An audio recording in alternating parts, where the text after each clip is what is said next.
This is What It Takes, a show that peers into the minds of groundbreaking innovators. Want to know how they turn big ideas into realities? Keep watching and listening. And as you do, share your questions with hashtag WhatItTakesNU. Lamar Letts landed his not your usual sports drink on Walmart.com. And take note, he's the youngest CEO and founder ever to do it. The idea for Hilux came to Lamar in his first year at Northeastern, but a lot's changed since then. Listen on to hear Lamar's tips for a solid pitch, his take on business intangibles, and the first moment he saw someone sip his nutritious concoction in real life. Thanks for being here, Lamar. Absolutely. Let's kick things off with what is, I'm sure, a classic for you, the elevator pitch. We're going to keep you on your toes and give you 30 seconds to tell us all about Hilux. All right, so Hilux is a health water that addresses the most common nutritional deficiencies. These nutritional deficiencies hinder things like muscle recovery, immune function, and they take away from the overall quality of life.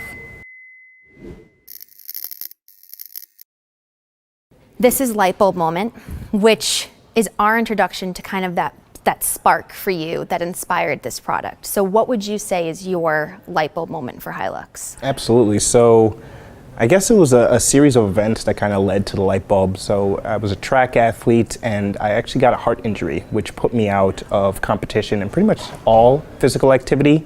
Thankfully, I made a full recovery. I was able to, get back into fitness, but that was only after a year of bed rest. And during that year, I really thought about how can I come back and really, make sure that I'm on the right track. And what I found that translated into was the nutrition aspect. Previously, I wasn't that much into nutrition.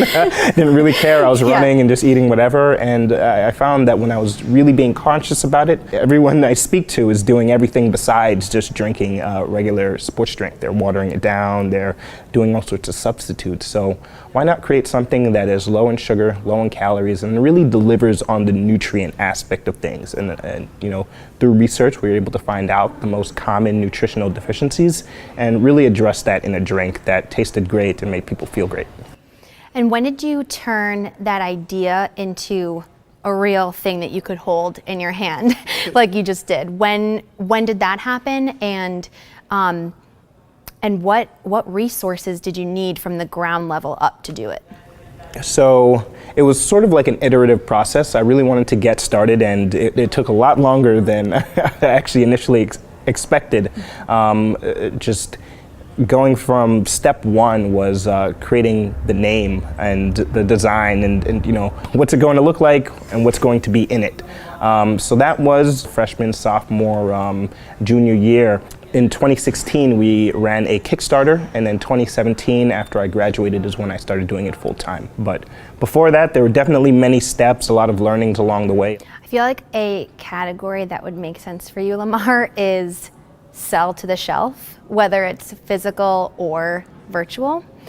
How do you land deals with big companies? Like from the very first contact to having a product on Walmart.com, what's the journey like? How do you get there? So definitely starting with identifying the different, eventual people that you will want to contact, whether it's the company or the region, just dialing down into where exactly you want to go.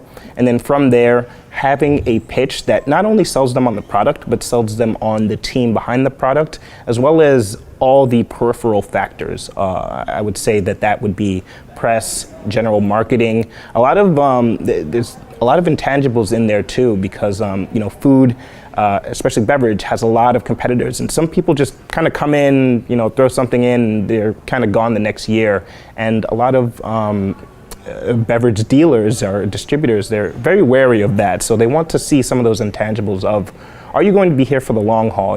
Things don't just blow up overnight. So are you going to really be putting in the footwork, the people, are you going to be reachable on the phone, and just things like that? You really want to sell them on the entire package of what you're bringing out.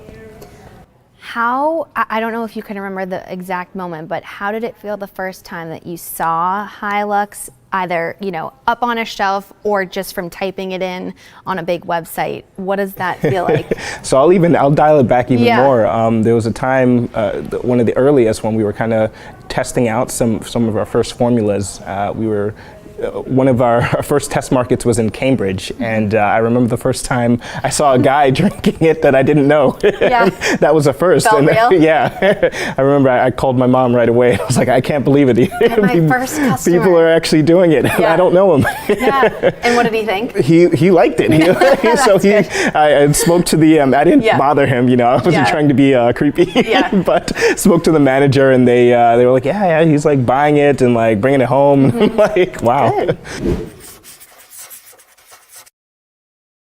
So what is in a name? How did you come up with this concept and its overall look? Yeah, absolutely. So Hilux stands for hydration and luxury, but it actually wasn't our first name.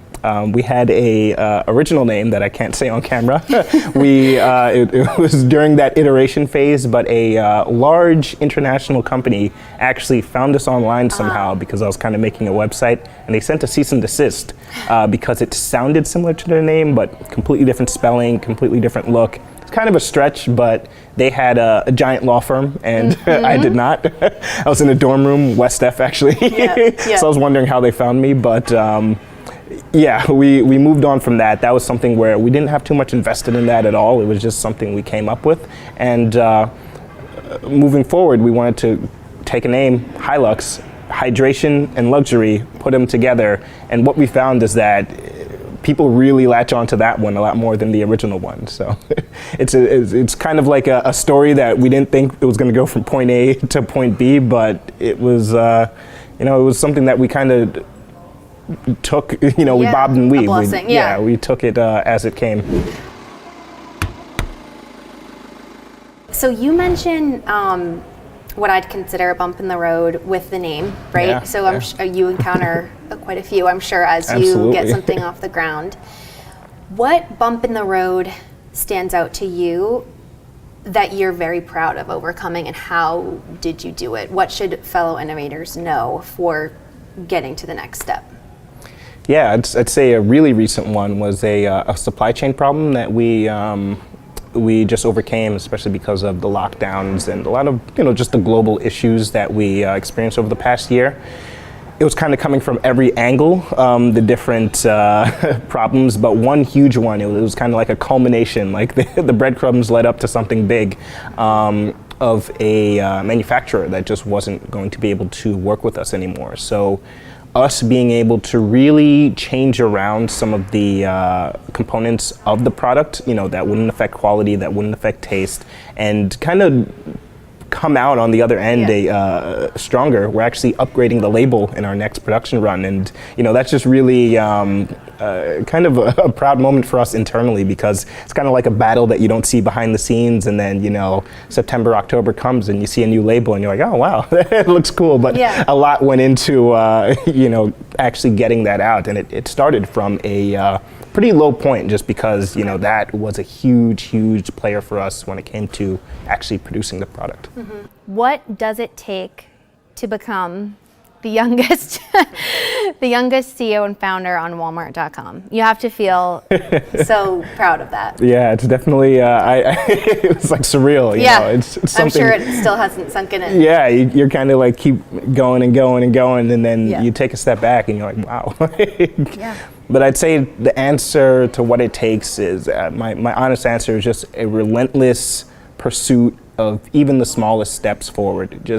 Sometimes you'll have big steps forward, sometimes you'll have small steps forward, sometimes you'll have steps backwards, but just a relentless pursuit of moving the ball forward. Because when I first started, when I was tinkering around with the idea, I had no idea that wasn't on the goal. The goal was more so, let's sell it to some people in Boston or online. But to really, as I moved forward and I was able to dial things in, dial in the name, dial in the packaging, dial in even the marketing plan, the team, what was foggy started to become a lot more clear, and we were able to continue that mantra of always making steps forward, but being a lot more targeted with it. The beverage market may be uber competitive, but Lamar says Hilux is here to stay. How they'll stick around? Small steps forward. Thanks for tuning in. Share your questions and ideas for future guests with hashtag WhatItTakesNU on all platforms. This is What It Takes.